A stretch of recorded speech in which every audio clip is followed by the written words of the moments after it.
leave you laid out on the floor. Try to duck and roll, hit and miss, now you counting stars. Should've practiced more, should've hit the mask, get out there more. Claim that you're the best. You gotta show me, son, actions over words, baby boy, is you real or what? Talking way too much, world come back sports, talking way too much, world come back sports, talking way too much, world come back sports.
A shout out to the hottest chat in the MFing game, A-Side official. No negotiation needed, period.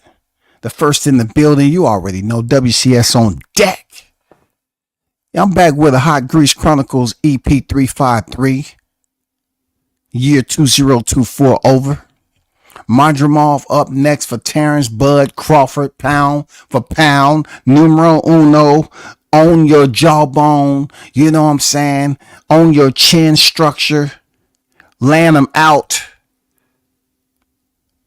40 have tried. You know what I'm saying? And 40 have failed. Crawford returns after the T-Mobile massacre. Terrence Bud Crawford returns following the T-Mobile massacre, and people have been hoping, wishing, praying, wondering, when is he going to return to the square? All this inactivity talk is out. He's not backing up. That's because you miss him. You miss him. You busy up here trying to play hopscotch and tag, freeze tag. Oh man, you know, Al Heyman, he blocked him. Guess what? Turki Alalshikh has made a card, y'all. We need to get to that card right quick. We need to get this information out here. You know what I'm saying? We need to let the world know that he's about to be back on deck. That is right there, y'all. We're going to take you through this article right here. I know what the title says, but we're going to talk about it. Andy Ruiz Pitbull Cruz to feature on August 3rd, Terrence Crawford card. Yes, indeed. He's back, people. Omaha Monster has returned. Straight off Errol Spence ass whooping. You know what I'm saying? The T-Mobile massacre went down and a lot of people left the arena with frowns.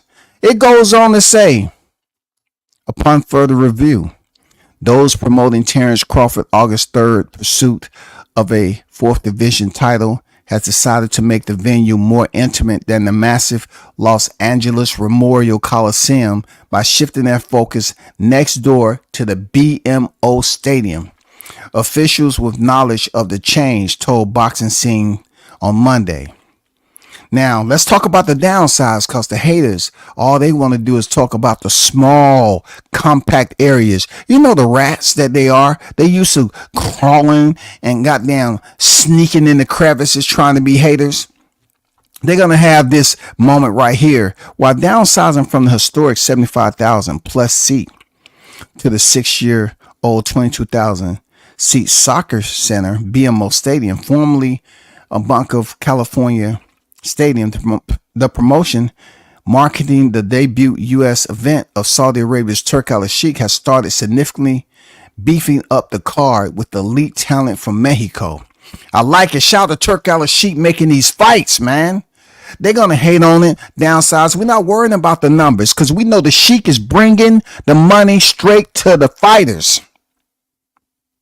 I just had a conversation with my colleague about this. It's interesting. What is extremely interesting about this card is the fact that Turk Alalshikh has some TBC fighters on there with a plate in hand and food on that plate. Let's get into it. In addition to Crawford's main event bout against WBA junior middleweight champion Israel Madrimov, 10-0, well, should I say 10-1?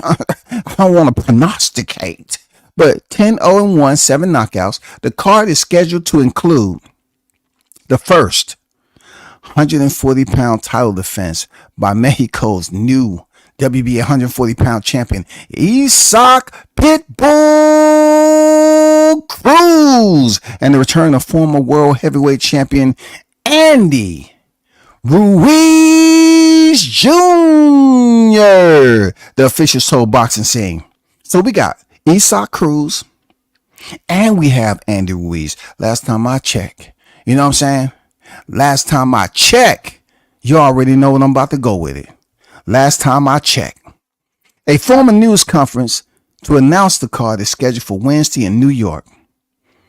Earlier Monday, Boxing Scene reported that the Crawford Madrimov bout will also be for the WBO interim junior middleweight title, while champion Sebastian Fundora recovers from a broken nose. I know Sampson's very, very happy with that, but I don't know for sure if that's the final word because they had to the 25th to negotiate. You know what I'm saying? Either way it goes, Crawford has the opportunity to fight for a 4th division, and we're just going to take it from there. We'll take it for however we can get it. Long as he get a title, you know what I'm saying, and add to his legacy, that's all that matters. Cruz, 26-2-1, 18 knockouts. Won his belt with electrifying 8th round stops. I'm not going through this. I'm not going to talk about Rolly Romero and all that. Okay, former heavyweight champion Ruiz, 35-2, 22 knockouts, who produced the dramatic 2019 title victory as a replacement for then 3-belt champion Anthony Joshua. He's going to be on the card, okay? If you're saying to yourself, hold up, Ruiz is a PBC fighter. Yes, Turk Alalshikh is allowing. I don't know if he's breaking bread because the only bread that is coming to the table is the loaf that Alalshikh has brought from over in the sand, fresh out the bakery. But his bread a little different. It has like a light olive texture to it. High value, premium. That's what Alalshikh is bringing to the table. I want to consider him almost like he's sending an olive branch. He's sending out an olive branch to rescue those in need. That's what I see Turk Alalshikh doing. Congrats to you. Congrats to you. Ruiz from Imperial, California boosts the popularity of the card as he attempts to better position himself at age 34 to reemerge as a contender to the likes of champion Tyson Fury and Alexander Usyk in the division loaded with serious contenders. Those of you that's in the building, if you can do me a favor and hit the like button. I would appreciate it. Ruiz, August 3rd opponent, is expected to be formally announced Wednesday. All right. Also on the card, y'all, a farewell bout. Former 3-division champion Abner Mares, a trilogy bout against his Los Angeles rival, 4-division champion Leo Santa Cruz, y'all. A farewell fight. That is awesome. Now, there are going to be some individuals that criticize this card as not being too heavy, you know, for the headliner Crawford because it has Andy Ruiz and Alalshikh Cruz. That's all you need. You need four fights to make a card anyway. This don't have to be a heavy card. People are gonna criticize it because they say, oh, it's not enough for me to deal with. Don't bring your punk ass over there then. If you don't want to support the card and you feel some type of way about, you know, Turk Alalshikh extending that green olive branch out to the PBC and getting their fighters on the card, don't show up. Don't show up. Because when you heard the news, and then you say, dang, those PBC fighters, what they doing on the card with Crawford? I thought Al Puba's not doing any more business with Crawford. You know, he put up a blocker, he put up an obstacle. No. When you're doing what you're supposed to do, God's on your side. You know what I'm saying? No weapon forming against you shall prosper. So, you know, those of you that was up there hating, Crawford is fighting August 3rd for a 4th division title. Now, I don't care about anything else. I really don't care about anything else except the fact he continued to build and add another layer to his portfolio, to his dang championship cachet, all that. That's the positive part about it. Pitbull Cruz has a quick turnaround, so to speak. He's jumping back in the ring after destroying Roller Romero, and he's defending his title, y'all. Salute the Pitbull Cruz, man. The debt collector. Salute to him. He's not wasting no time jumping back in the square, defending his freaking WBA title. I like that, man. And also, shout out to the former unified champion, Andy Ruiz, the first Mexican heavyweight champion.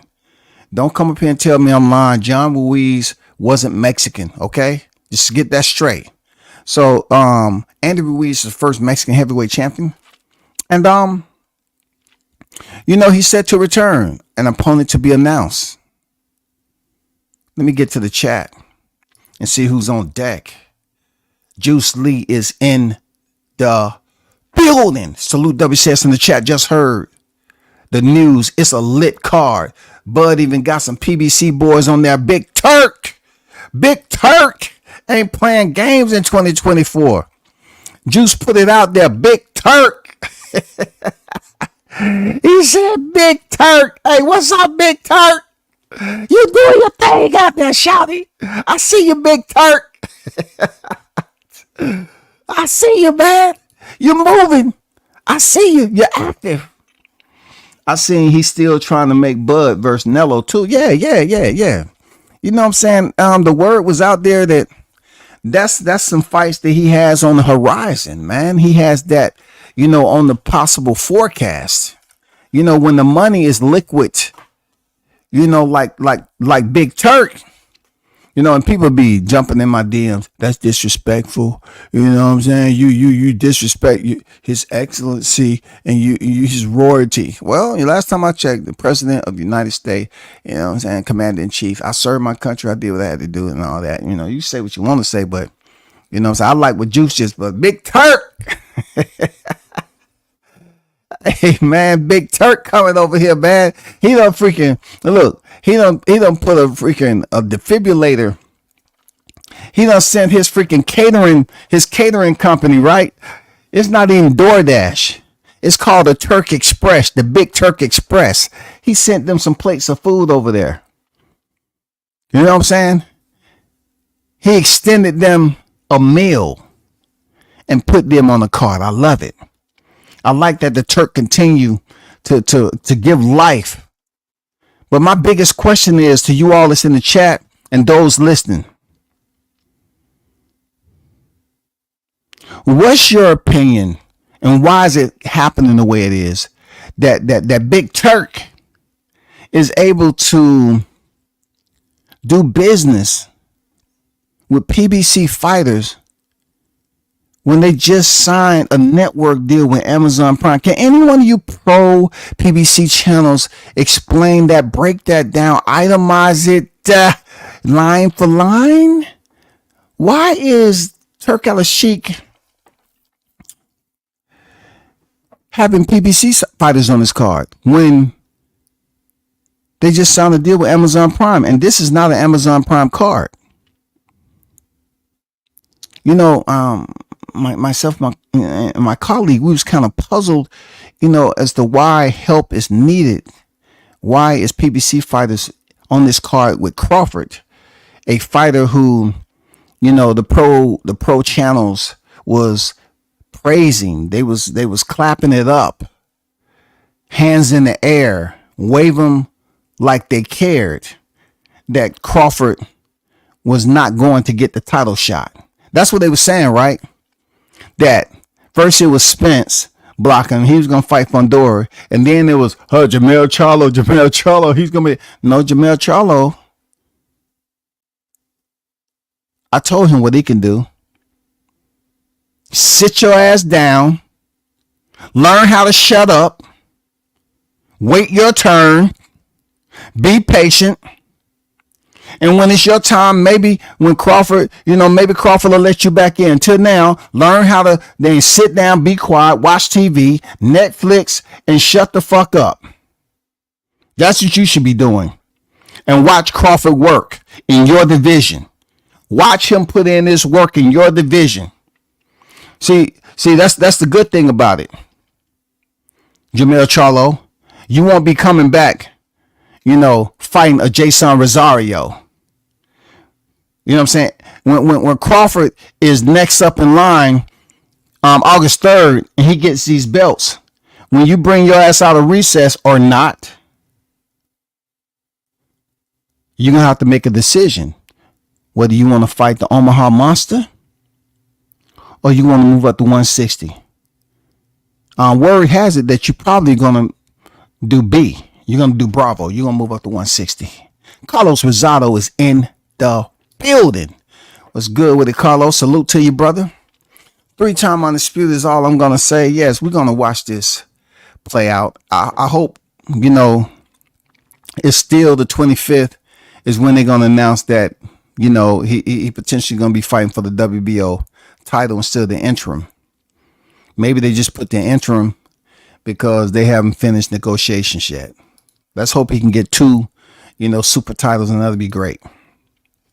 There was just Ryan put pads in his glove. That's how he beat Dev. Hey man, I'm pretty sure it's a lot of what they want to be, but I always direct them to the box rec. The box rec is gonna have a win for Ryan and a loss for Devin. It's not gonna say anything about no pads. It's not gonna say anything about no rocks. What's this talk about Charlo talking about he's gonna fight Madrimov?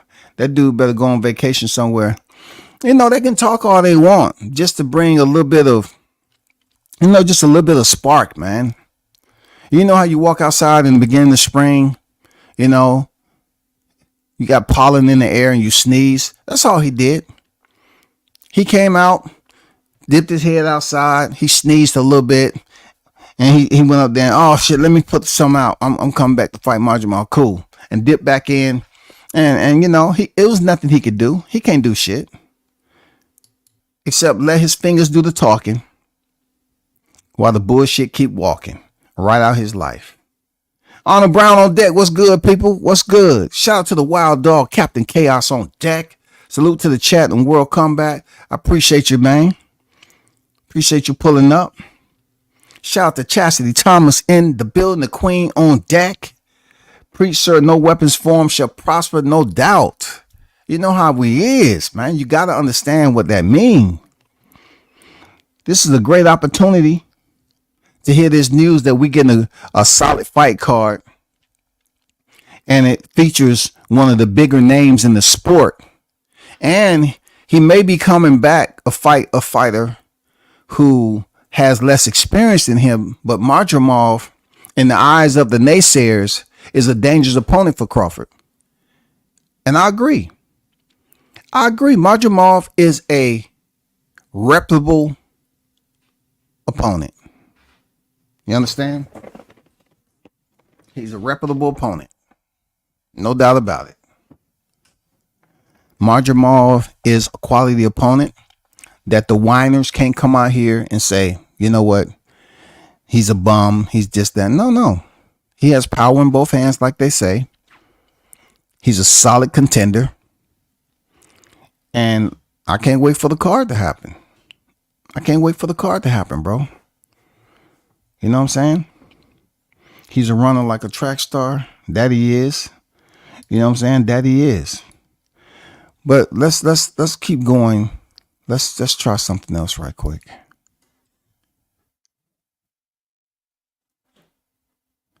let's go through here. I wanted you all to see something right quick, and I'm going to get back to Crawford. Ryan Garcia sets his sight on Errol Spence Jr. after Haney win. Okay. The reason why I said this is because I'm keeping up with the timeline of how these outlets are just running with the Ryan Garcia clout. Now Ryan Garcia want to face Errol Spence. Now, would that be a good fight, a moneymaker for Errol Spence? Remember, it's been, okay, Jaron Ennis, Isaac Cruz. Now they putting out Errol Spence, Sebastian Fundora. Once again, Isaac Cruz, Jaron Ennis, Errol Spence, Sebastian Fundora. This is all the fighters that Ryan Garcia supposedly has his sights on. They're throwing out all these names. Now, the funny part about this is that Ryan Garcia is at 140. People believe that he's this ultimate blooming superstar right now. But Errol Spence fights at 154. You want to talk about no rehydration clause. If Ryan fights Errol 154 and he want to go up there and say no rehydration, Errol comes in at 185, 190. You know, it's going to be what Devin Haney fight should have been. It's going to be destruction. But I just want to let y'all see that. I'm not really going into the article because they're just running with this. They're trying to keep certain fighters' name relevant. Okay? You know it's not going to be Isaac Cruz because he's going to be on the August 3rd card. All right? So we can exclude that. Then they run with Jaron Ennis because he haven't had a fight date announced yet. But we're waiting on Jaron Ennis to freaking have his next fight. Then you're talking about Errol Spence. We don't know his next fight. The last time he was inside the square under those brutal conditions on the front end of Terrence Crawford's gloves, it was deemed a T-Mobile massacre.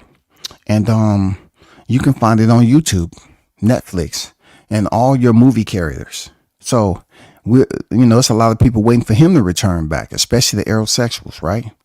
And then you have Sebastian Fundora, who had a nose injury from the Tim Tszyu fight. He's supposed to be back in November. All right. Ryan Garcia doubts Haney rematch, call him damaged goods. Now, the reason why I'm taking you on this stroll because it's just media. It's just media, y'all. Look at this now. Ryan Garcia doubts Haney rematch, call him damaged good. This is the guy who's been on the canvas by Luke Campbell, and he's been on the canvas by Gervonta Davis. Gervonta Davis knocked him down twice. One less than Devin Haney. All right. Gervonta Davis caught Ryan Garcia with a crisp, stiff left. Dropped him. He got up. Then he hit him to the body. Dropped him. He couldn't make the count. So last time I checked, Ryan Garcia picked up a loss from Gervonta. But yet Devin picks up his first loss. And they're trying to say once again, he's no good. He's damaged. He's all that. How is he damaged? From you? You had personal problems. You had all this Illuminati stuff. You was bound and gagged and you was taken to a secret unidentified location. And it was hard for you. You up here drinking and smoking and you're talking about somebody's damaged goods. You know, in the Gervonta Davis fight, Bernard Hopkins and Oscar De La Hoya had left the building, big dog. I mean, I only been covering boxing about 3 months and 3 weeks.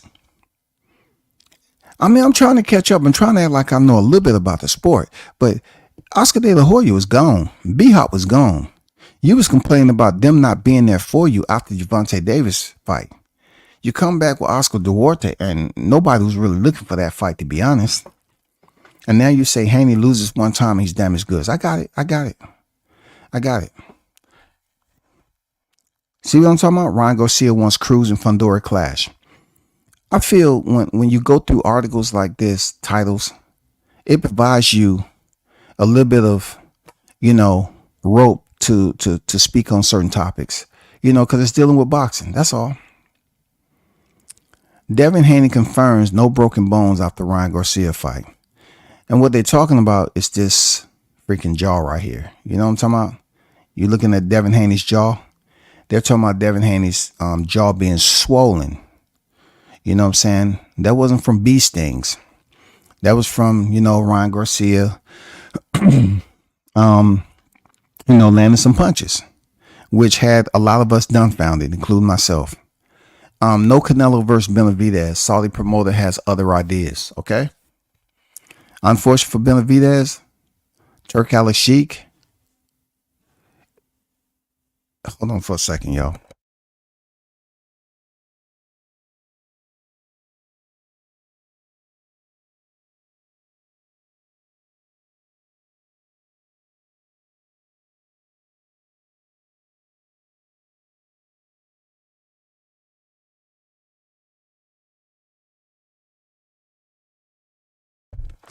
Yeah, unfortunate for David Benavidez. He's not in the Turki Alalshikh's fight plans. That's unfortunate. And then, of course, Turki Alalshikh's fight plan, Crawford versus Boots in 2024. I don't know how this is going to work. If it even going to come close to negotiation process. I don't know if they're going to, I don't know how the process is working with Turk. He seems to be able to make these fights easy. I don't even think they send in term sheets over there. But that'll be great for Crawford to be able to get paid for Madrimov and then potentially fight for a 3-time undisputed rather. But as I tell you in this particular case, my take was I would rather Crawford fight somebody 154. That's a big name. If Sebastian Fundora is going to keep 2 titles, and Crawford be next in line once Sebastian Fundora comes back at the end of the year. That'd be that'd be another great fight for Crawford to go in there and fight Sebastian Fundora and knock him out. You know what I'm saying? And then there'll only be 1 title left, the WBC. That's it. And then by first semester of 2025, we may potentially get Crawford versus the WBC super welterweight champion. I mean, that's just what I put out there. If the sun shines through the clouds and it's just right, that'd be great. That'd be great to know. You know what I'm saying? That'd be great to know. That'd be great to know we got a full lineup from Crawford and all of them are respectable quality opposition. And, for him to be able to potentially seal up becoming 3-time undisputed and 154 pounds be his third time, his third division. Now, people are going to say, okay, well, you keep ignoring Jaron Ennis's title at 47. I don't. You know what I'm saying? I look at it like this. If Crawford don't plan on coming back down to 47 to face Boots for a title that he never lost in the ring, I'm pretty sure he's going to vacate it. Period. I'm pretty sure he's going to vacate it. That's all I can say on that. He should vacate him and let Boots go on his freaking undisputed run. But the older Crawford get, he stays in the gym though. You don't want to go down there and have a tough weight cut. I'm not telling him anything he don't already know. His team has been on top of this. So I don't really have to go through the ins and outs. Oh, don't do it, Crawford. It's going to be a tough weight cut. You're going to be 37 years old in September. Suleiman assesses heavyweight landscape amidst everybody wants to see Fury Joshua. I don't know why everybody wants to see Fury Joshua. I don't know why. I don't know why. Just because he knocked out Francis Ngannou? I don't know why. Keith Thurman says no pop. Haney had no survival skills against Ryan. Well, at least he was fighting in the ring, man. The WBO to sanction Terrence Crawford, Israel Madrimov as interim title. So they might just be set. that Fundora is able to keep his titles, and Crawford is fighting for the WBA and the WBO interim title. It's still a good package deal. Real talk. That's a good package deal.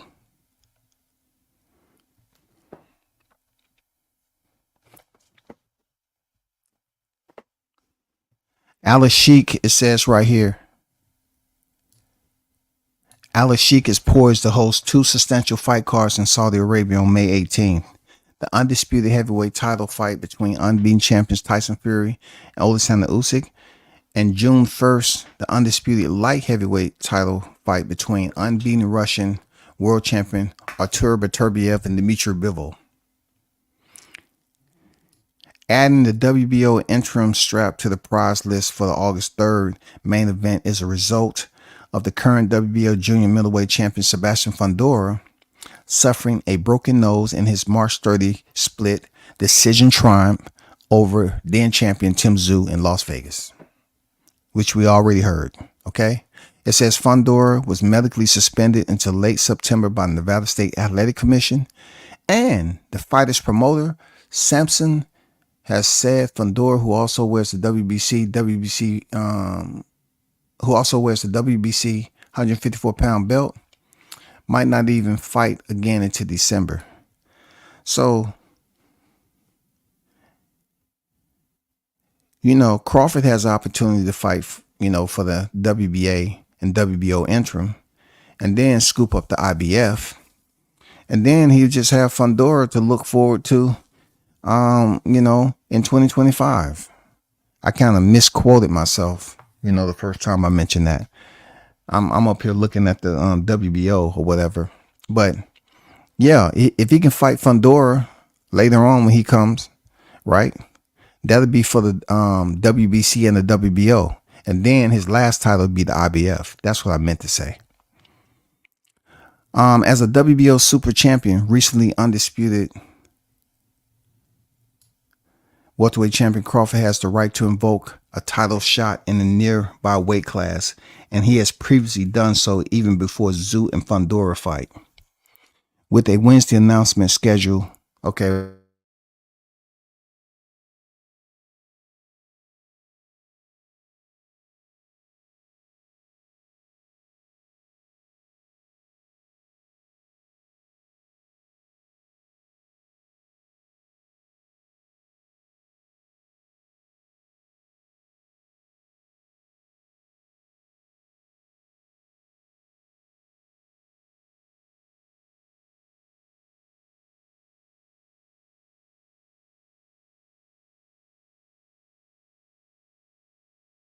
That's all you got to do, period. 402 in the building. I see you. Crawford's giving us 2 to 3 more fights. That'll be great if he can basically unify the division without any fights in between. He beats Madrimov, and then whatever Fundora decides, he comes off the WBO and have a fight with the IBF champion, right? And then we'll have to see how he can get the WBC. It's going to be tough unless the Sheik can come up here and make something happen. I don't know. Or Tim Tszyu come back and beat Fundora, and then Crawford might be able to fight Tim Tszyu. And that'll probably be sometime mid to late 2025. It won't look that bad for Crawford doing that, because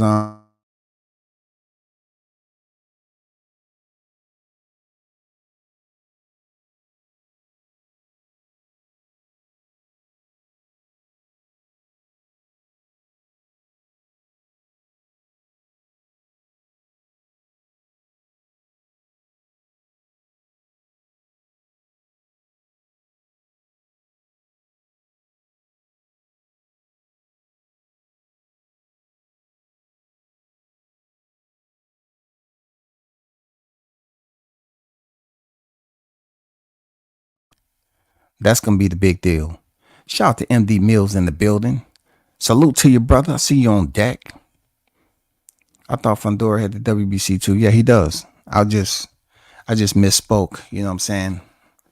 I just misspoke earlier. I was speaking more so the WBA and the interim WBO. And being that, Fundora has slipped out of my consciousness a little bit due to all the whining and snot bubbles that Samson was blowing. Yes, he does have the WBC. So that may be the only title he has remaining if he isn't willing to fight Crawford. Then, if they stick to the game plan, he's going to come back, fight Zoo, and see who wins that. And then potentially the Sheik can make Crawford, Crawford versus the winner.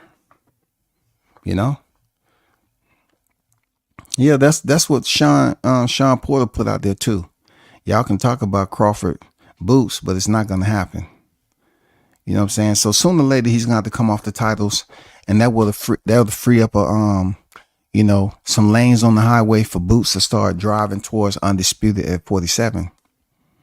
That's if it can happen in that way.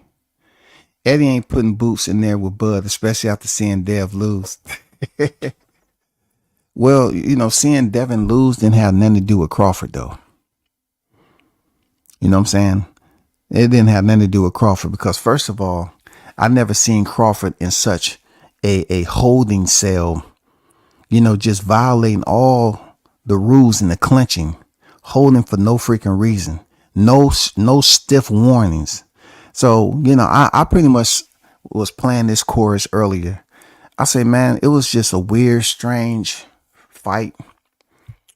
It's just a lot of it in the first 6 rounds didn't make any sense to me. And people up here just really reading loosely.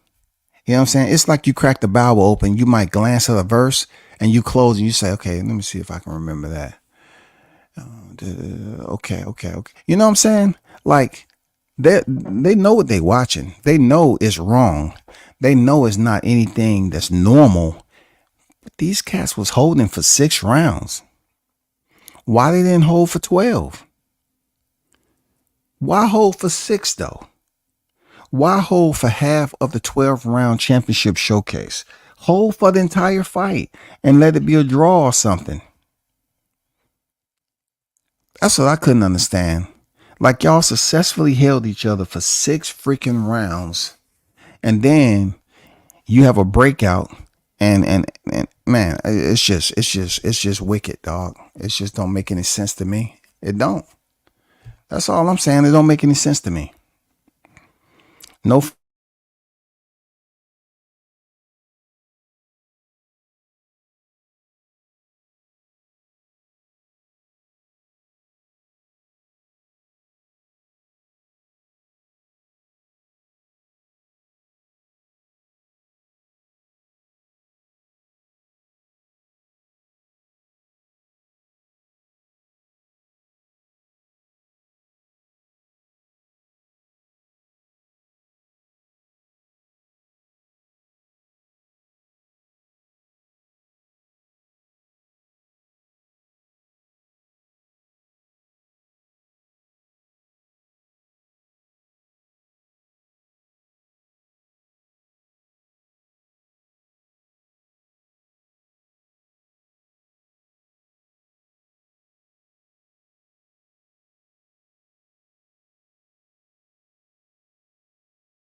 I'm back, y'all. Somehow my link dropped out or whatever.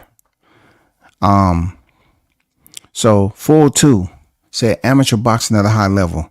I doubt it. I don't think that's amateur boxing at a high level in the professional. No, you're talking about a former undisputed lightweight. Come on now.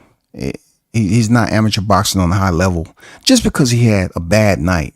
I don't see that. You know what I'm saying?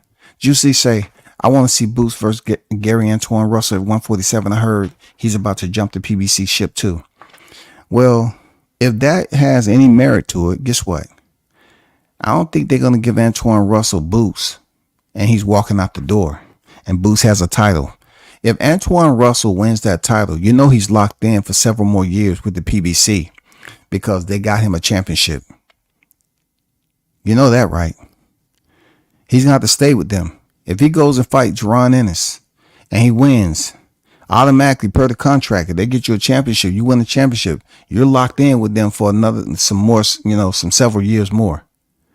So, does he want to stay there with PBC? Does he want to, move and sign with Matchroom or whatever? We have to see.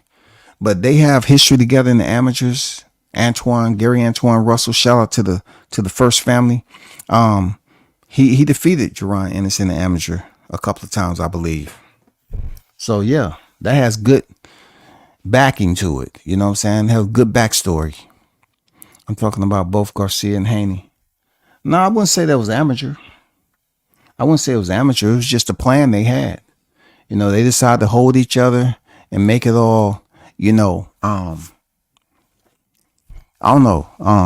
The interest wasn't the right interest. It's supposed to be that on the edge of your seat type attention. It wasn't it, man. Even though it would go down and Ryan Garcia is freaking making his rounds, people are going to wake up. Just give them a little bit of time. It's Monday already. It's about to be Tuesday in several hours. By the end of the week, people are going to be looking at this like, yeah, it was good, because we just wanted to see, the haters that didn't like Haney, they just wanted to see him lose, right? So after that wear off, they're going to say, well, Garcia really didn't win anything for his legacy. He just gave Devin his first loss. So how valuable is that? When you're talking about legacy, every time somebody mentions a name, they're going to say, oh, he's the first one to give Devin Haney a loss. He's the first one to beat Devin Haney, but it went to the distance. It's not going to be like, Crawford Spence. Yeah, both on the pound for pound list. He beat Spence, stopped him in the 9th round, took his 3 titles. See, that's a bulk load all in one night. That's a bulk load of achievements all in one night. You beat a pound for pound guy. He was undefeated. And he had 3 belts. And the whole entire championship showcase was for undisputed. Not just any undisputed. For Crawford, it would have been his second time being undisputed and the first male boxer to do it. There's a lot that came with that payload. As for Garcia, he just took the O away from Devin's record. And he was unprofessional and missed weight on purpose.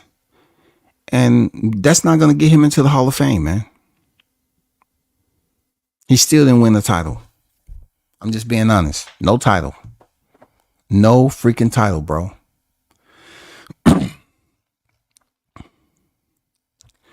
So pretty much what we have going on, we have to be patient enough to let this play itself out. What's next for Devin? I don't know. I'm waiting for somebody to do an interview with him. I don't know. But let me give this advice to the content media credential holders or whatever. If you're going to go to a fight, at least go there and get some content.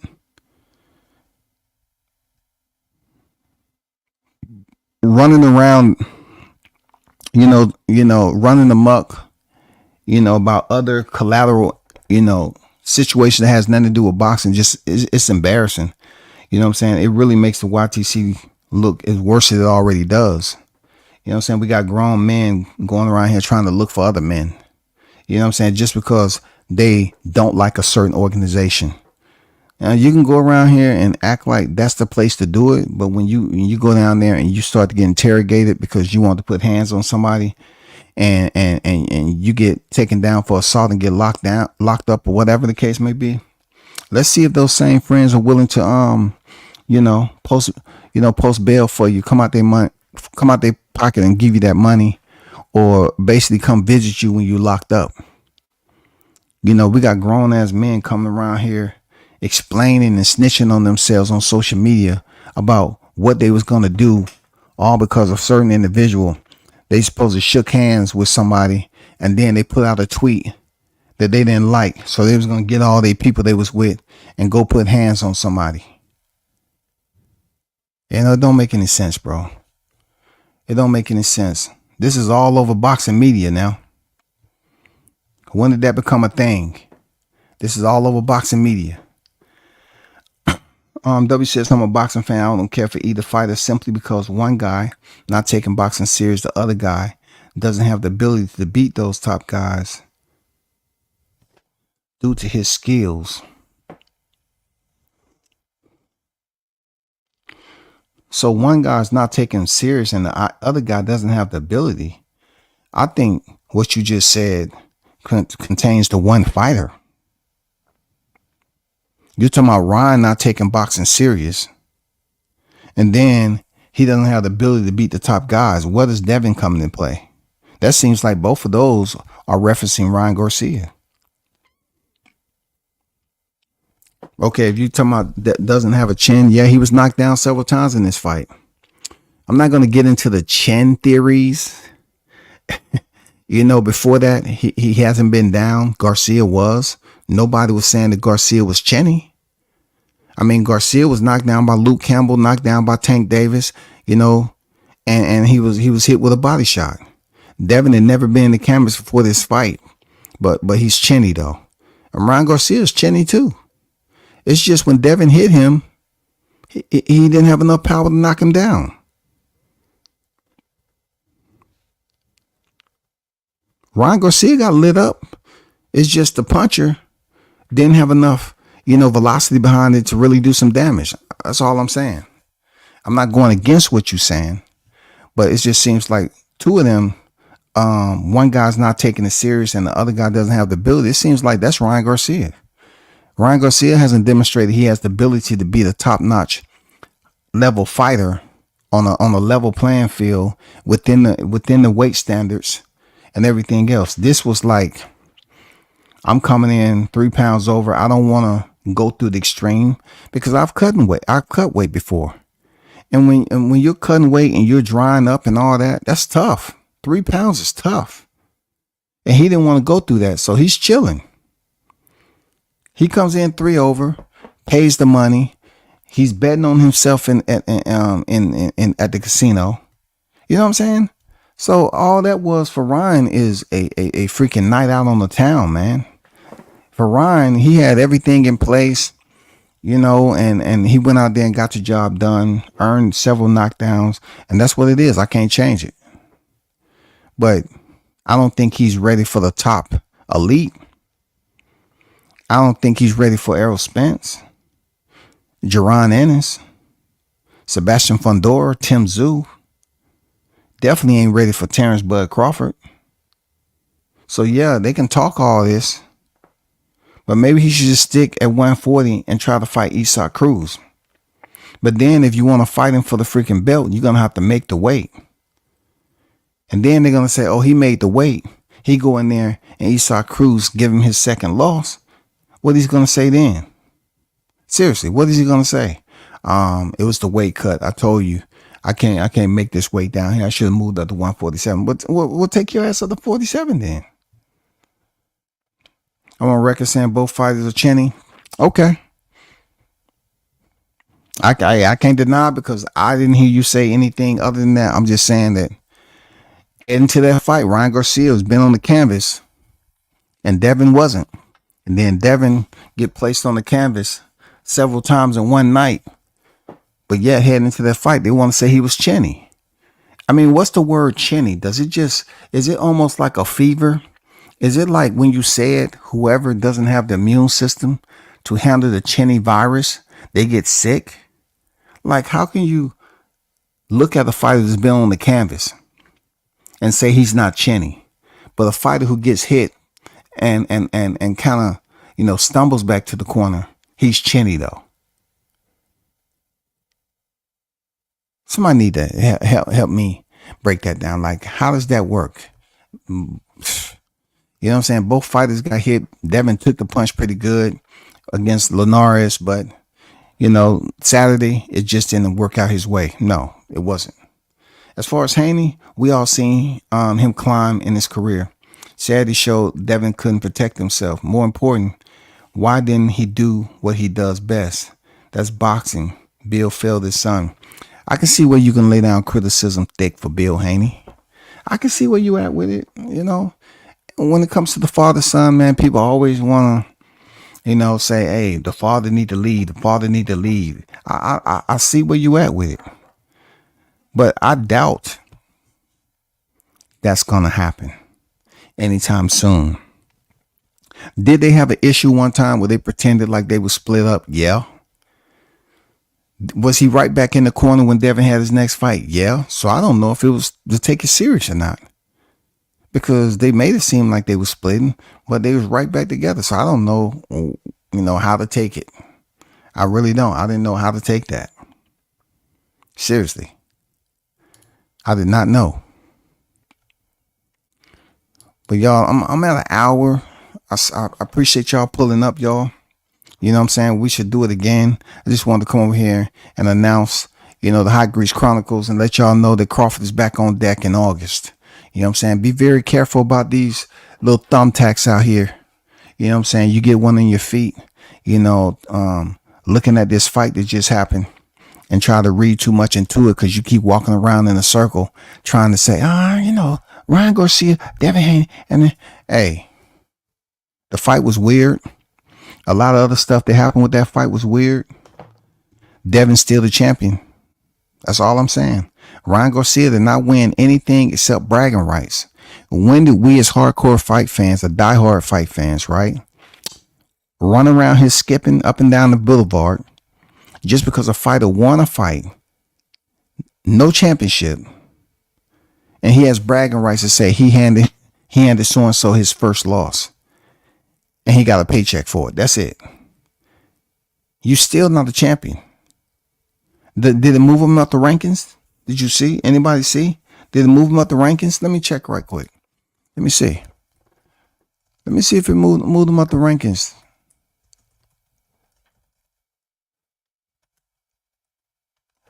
Let me see.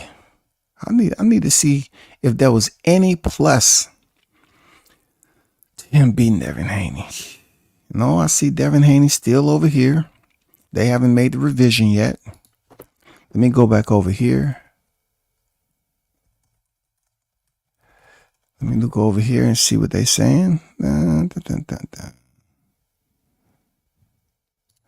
me see if they did any revisions over here.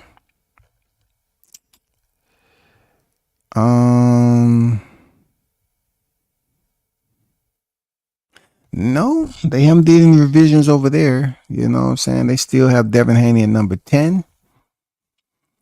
So we have to give it a little bit of time to refresh the rankings, for them to refresh the rankings and see what happens. You know what I'm saying? I'm a former boxer, not saying Bill should leave. I'm saying there's better fighters. Both guys are in trouble.